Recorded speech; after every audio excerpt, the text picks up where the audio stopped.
Hi guys, my name is DJ and our topic is how exercise helps you manage stress. Transitioning from high school to university brings a whole new set of challenges, new environments, financial pressures, and academic expressions that can feel overwhelming and last throughout your college years.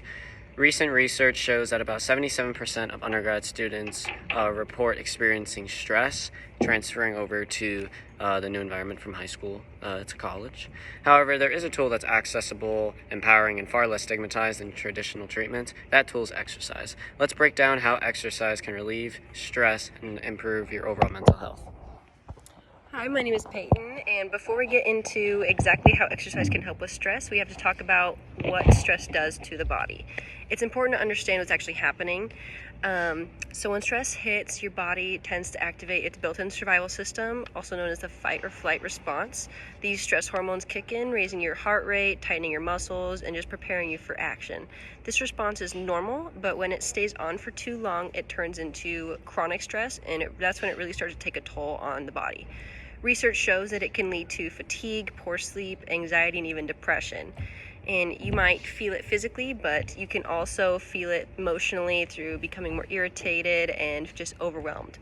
On a deeper level, chronic stress overactivates these stress response systems and weakens the parasympathetic nervous system, which is meant to calm you down.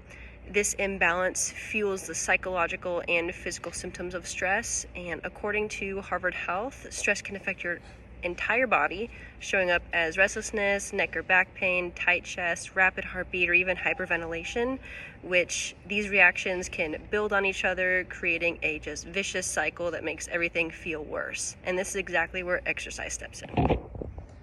What's up, guys? I'm Lucier. Now that we know how stress and what it does to your body, we can look at how exercise helps undo those effects. So physical activity acts like a biological reset button.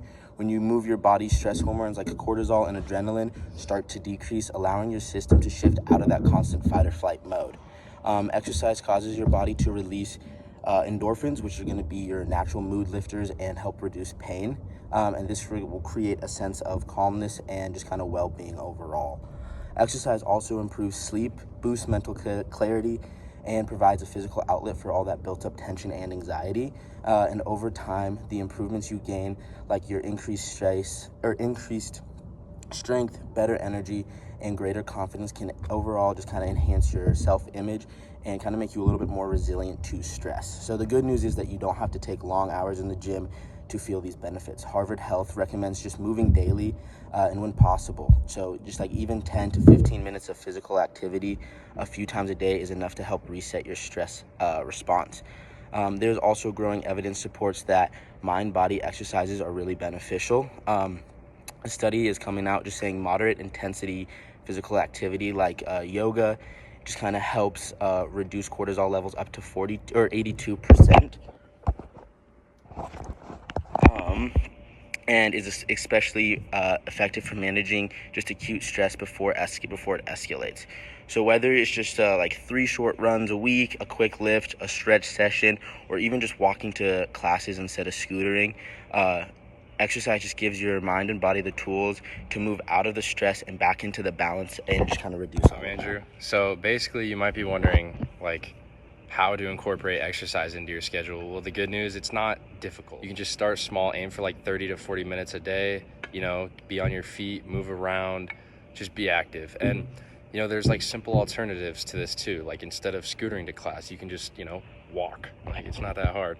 And you can either take the stairs instead of the elevator, or you could stretch during, study breaks. And they're all, benefits of stress relief and benefits of movement, just being active. And you want to choose stuff you actually enjoy. You don't want to force yourself to do things that you actually don't enjoy. It's not fun, trust me, it really isn't. And you can dance, join an intramural team. You're moving a lot when you're playing sports, you're being active. Lifting at the gym, that's my personal favorite. Lifting burns a lot of calories, it's really beneficial, helps your muscles, everything. Or you can try out a yoga class, heck, even Pilates. There's Pilates too. And the best kind of exercise is the one you look forward to. Making it social can also help, but inviting a friend to work out with you, it adds accountability and all that type of stuff. But and then most importantly, exercise needs to be for yourself. Treat it as a break from stress and not like another task on your checklist that you need to complete.